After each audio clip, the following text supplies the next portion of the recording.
सर्वेभ्यो नमो नमः। अहम गौरवः।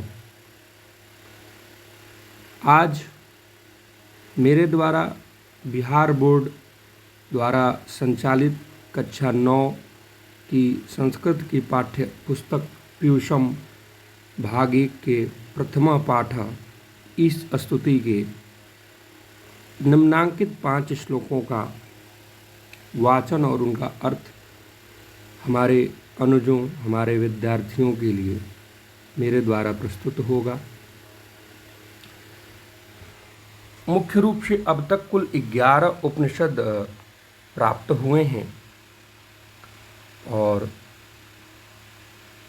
आज पहला जो श्लोक है तैत्तिरीय उपनिषद से लिया गया है, जो तैत्तिरीय उपनिषद के ब्रह्मानंद वल्ली जो कि द्वितीय वल्ली है कि चतुर्थ अनुवाक से प्रस्तुत है। और अगर बात करें तैत्तिरीय उपनिषद की तो तैत्तिरीय उपनिषद में 3 वल्ली आती है, जिसमें एक वल्ली आपकी शिक्षा वल्ली है और दूसरा ब्रह्मानंद वल्ली, और जो तीसरी वल्ली की बात करें तो तीसरी वल्ली आप की भृगु वल्ली के नाम से है। तो इसमें हम द्वितीय वल्ली यानी ब्रह्मानंद वल्ली के चतुर्थ अनुवाक से लिया गया श्लोक, उसका अर्थ और वाचन दोनों पढ़ेंगे। यतो वाचो निवर्तन्ते अप्राप्य मनसाशः आनंदं ब्रह्मणो विद्वान् न बिभेति कुतश्चनः। यतः का अर्थ है जहाँ से, मनसाशः मन के सहित, वाचः वाणी आदि इंद्रियां अप्राप्य उसे न पाकर निवर्तन्ते लौट आती हैं, तस्य ब्राह्मणः उस ब्रह्म के, आनंदम आनंद को विद्वान जानने वाला पुरुष, या विद धातु से विद्वान शब्द बनता है और विद का अर्थ होता है ज्ञान अर्थ में प्रयोग की जाती है, जानने के अर्थ में।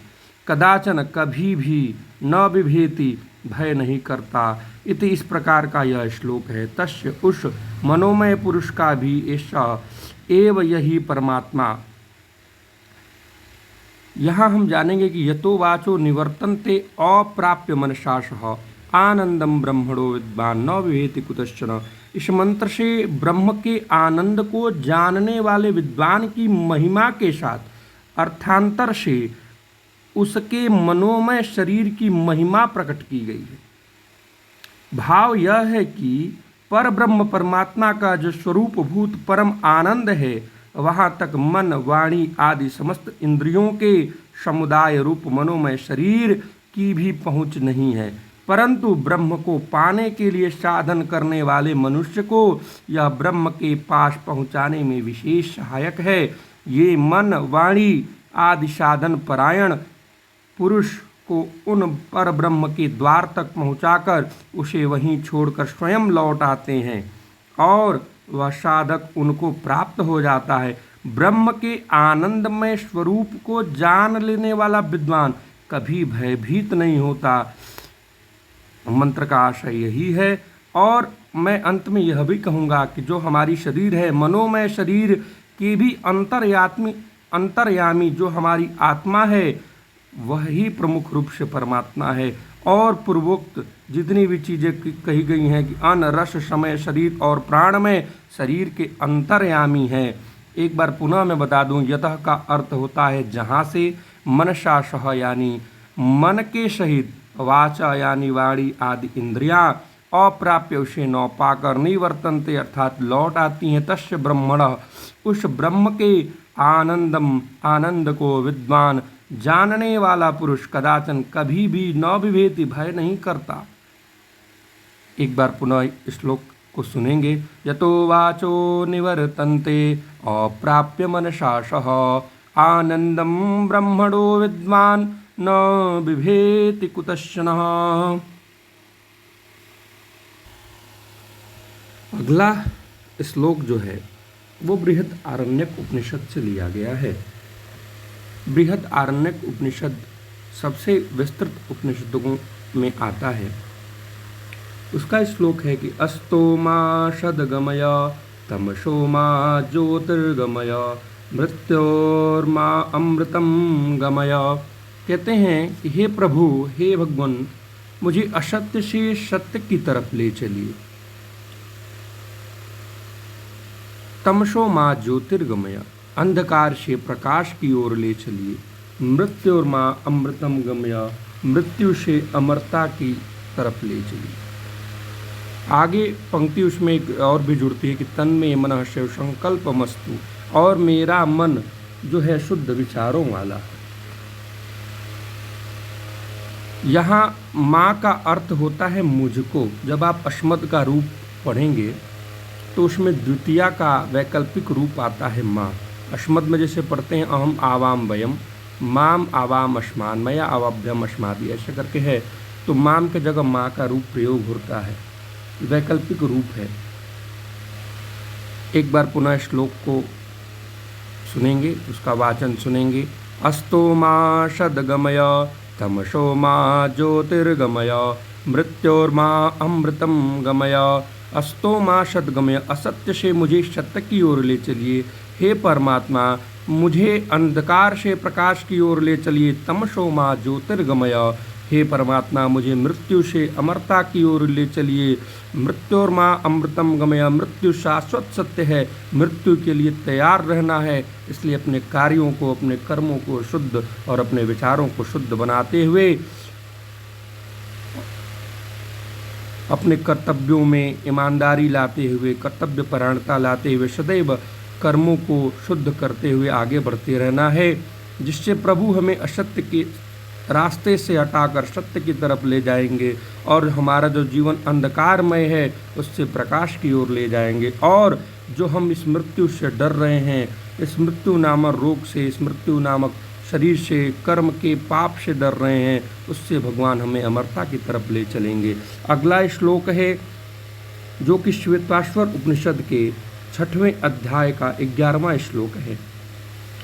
एको देव सर्वभूतेषु गूढ़ः सर्वव्यापी सर्वभूतान्तरात्मा कर्माध्यक्षः सर्वभूताधिवासः साक्षी चेताः केवलो निर्गुणस्य। एक बार पुनः सुनेंगे। एको देवः सर्वभूतेषु गूढ़ः सर्वव्यापी सर्वभूतान्तरात्मा कर्माध्यक्षः सर्वभूताधिवासः साक्षी चेता केवलो निर्गुणस्य। एकः एक देवः अर्थात देव ही सर्वभूतेषु सभी प्राणियों में गूढ़ः गो धातु से बनता है, गो धातु में तो अक्त प्रत्यय लगकर बनता है। गूढ़ यानी छिपा हुआ, सर्वव्यापी सर्वव्यापी है और सर्वभूतांतरात्मा समस्त प्राणियों का अंतर्यामी परमात्मा है। कर्माध्यक्ष वही सभी कर्मों का अधिष्ठाता है, कर्म को देने वाला है। सर्वभूताधिवास संपूर्ण भूतों का, संपूर्ण प्राणियों का निवास स्थान है। साक्षी यानी जो भी कार्य करते हैं हम उसका साक्षी है, सबका साक्षी है। चेता चेतन स्वरूप है और सबको चेतना प्रदान करने वाला है। केवल सर्वथा विशुद्ध है और निर्गुण च गुणातीत भी है। एक यानी एक, देव यानी देव ही, सर्वभूतेषु सभी प्राणियों में गूढ़ छिपा हुआ, सर्वव्यापी सर्वव्यापी है और सर्वभूतांतरात्मा समस्त प्राणियों का अंतर्यामी परमात्मा है। कर्माध्यक्ष वही सबके कर्मों का अधिष्ठाता है। सर्वभूताधिवासः संपूर्ण भूतों का निवास स्थान है, जिनमें संपूर्ण प्राणियों का निवास स्थान है, जिनमें साक्षी सबके साक्षी हैं, जो चेता चेतन स्वरूप हैं और सबको चेतना प्रदान करने वाले हैं। केवल सर्वथा विशुद्ध और निर्गुण च गुणातीत भी हैं। व्याख्या इस प्रकार है कि वे एक ही परम देव परमेश्वर समस्त प्राणियों के हृदय रूप गुहा में छुपे हुए हैं। वे सर्वव्यापी हैं और समस्त प्राणियों के अंतर्यामी परमात्मा हैं। वे ही सबके कर्मों के अधिष्ठाता, उनको कर्मानुसार फल देने वाले और समस्त प्राणियों के निवास स्थान आश्रय हैं, आश्रय देने वाले हैं तथा वे ही सबके साक्षी, शुभाशुभ, शुभ या अशुभ, गलत या बुरा जो भी कर्म करते हैं हम उनको देखने वाले हैं, परम चेतन स्वरूप हैं तथा सबको चेतना प्रदान करने वाले हैं, सर्वथा विशुद्ध हैं अर्थात निर्लेप हैं, उनके अंदर कोई भेदभाव नहीं है और प्रकृति के गुणों से अतीत भी हैं। इस प्रकार उपर्युक्त 3 श्लोकों का वाचन अर्थ और वाचन दोनों हुआ। एक बार वाचन कर लेंगे। यतो वाचो निवर्तन्ते अप्राप्य मनसा सह आनंदम ब्रह्मणो विद्वान् न बिभेति कुतश्चन अशतो मा सद्गमय तमसो मा ज्योतिर्गमय मृत्योर्मा अमृतं गमय। फिर अगला श्लोक। एको देवः सर्वभूतेषु गूढ़ः सर्वव्यापी सर्वभूतान्तरात्मा कर्माध्यक्षः सर्वभूतादिवासः साक्षी चेता केवलो निर्गुणस्य। अगला श्लोक जो कि श्रीमद् भगवत गीता के 11वें अध्याय के 38वें श्लोक से लिया गया है। 11वें अध्याय को विश्वरूप दर्शन योग के नाम से जानते हैं, जिनमें कुल 55 श्लोक हैं। सबसे पहला भगवत गीता के अध्याय का नाम है अर्जुन विषाद योग, दूसरा है सांख्य योग, तीसरा कर्म योग, चौथा ज्ञान कर्म संन्यास योग, पांचवा कर्म संन्यास योग, छठवां आत्म संयम योग, सातवां ज्ञान विज्ञान योग, आठवां अक्षर ब्रह्म योग, नौवां राज विद्या राज गुह्य योग, 10वां विभूति योग और 11वां जो कि अभी हम पढ़ रहे हैं जिसका श्लोक हमारे समक्ष है विश्वरूप दर्शन योग, जिसमें 55 श्लोक। इसके श्लोक में कहते हैं कि त्वमादिदेवः पुरुषः पुराण त्वमस्य विश्वस्य परं निधानं वेत्तासि वेद्यं च परं च धाम त्वया ततं विश्वमनन्तरूप।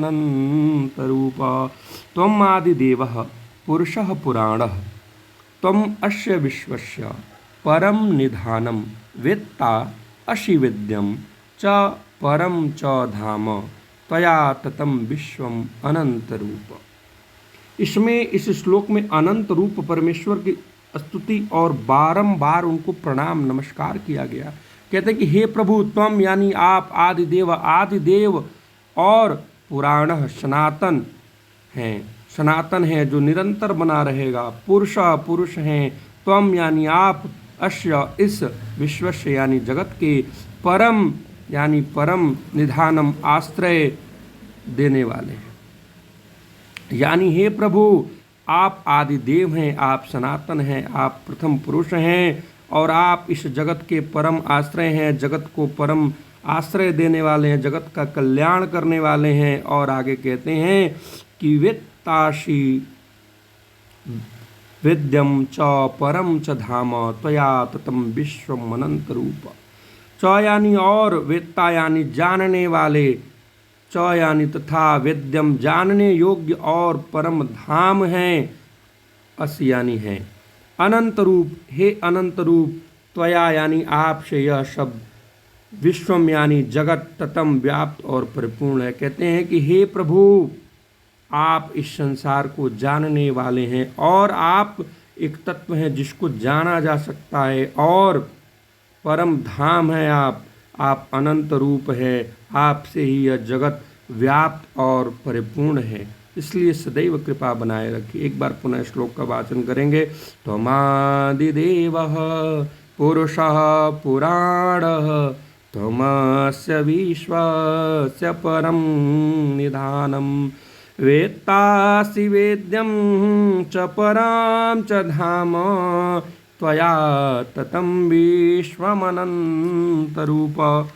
अगला श्लोक भी श्रीमद् भगवत गीता के 11वें अध्याय यानी विश्वरूप दर्शन योग से ही लिया गया है, जो इस प्रकार है। नमः पुरस्ताद अथ पृष्ठतस्ते नमोस्तु ते सर्वत एव सर्वा अनन्तवीर्याम् इतविक्रमस्त्वं सर्वं समाप्नोषि ततोषि सर्वा। नमः पुरस्ताद अथ पृष्ठतः ते नमः अस्तु ते सर्वतः एव सर्व अनन्तवीर्य अमित विक्रमः तम सर्वं समाप्नोषि ततः असि सर्वः। सब ओर से भगवान को नमस्कार करने का इस श्लोक में सभी प्रकार से सभी तरफ से भगवान को नमस्कार किया गया है। कहा गया है अनंत वीर्य का अर्थ होता है अनंत सामर्थ्य वाले, ते यानी आपके लिए, पुरस्ताद यानी आगे से, अथ और पृष्ठतः यानी पीछे से भी, नमः यानी नमस्कार है, सर्व यानी हे सर्वात्मन, ते यानी आपके लिए, सर्वतः सब ओर से, एव यानी ही, नमः नमस्कार है, अस्तु हो क्योंकि अमित विक्रम अनंत पराक्रमशाली, आप अनंत पराक्रमशाली हैं, त्वम यानी आप, सर्वम सब संसार को, समाप्नोषि व्याप्त किए हुए हैं, तथा इससे आप ही सर्व स्वरूप हैं। इसीलिए कहते हैं भगवान को सभी ओर से नमस्कार किया गया है कि हे भगवान आप अनंत वीर्य हैं, आप जैसा सामर्थ्य वाला कोई है ही नहीं, और आपके लिए पुरस्ताद यानी आगे से भी प्रणाम है, पृष्ठतः यानी पीछे से भी प्रणाम है, सर्वा यानी आप सर्वात्मन हैं, सबके लिए आप समान देखने वाले हैं, जीव जंतु पक्षी मनुष्य मानव सबके लिए आप एक समान न्याय करने वाले हैं, आपको चारों तरफ से नमस्कार है। अस्तु और क्यों न हो यह नमस्कार, क्योंकि आप अमित विक्रम हैं, आप जैसा पराक्रमशाली, आप जैसा वैभवशाली कोई विद्यमान इस सृष्टि में नहीं है। त्वम यानी आप, सर्वम सब संसार को, समाप्नोषि व्याप्त किए हुए हैं, और इससे आप ही सर्वरूप हैं। इस संसार में अगर कोई है तो श्री भगवान नारायण है, आप ही सर्वरूप हैं। इस प्रकार से आज मेरे द्वारा 5वें श्लोक का वाचन और अर्थ बताया गया। आप सभी को सुनने के लिए बहुत बहुत धन्यवाद। जय हिंद, जय भारत, सर्वेभ्यो नमो नमः।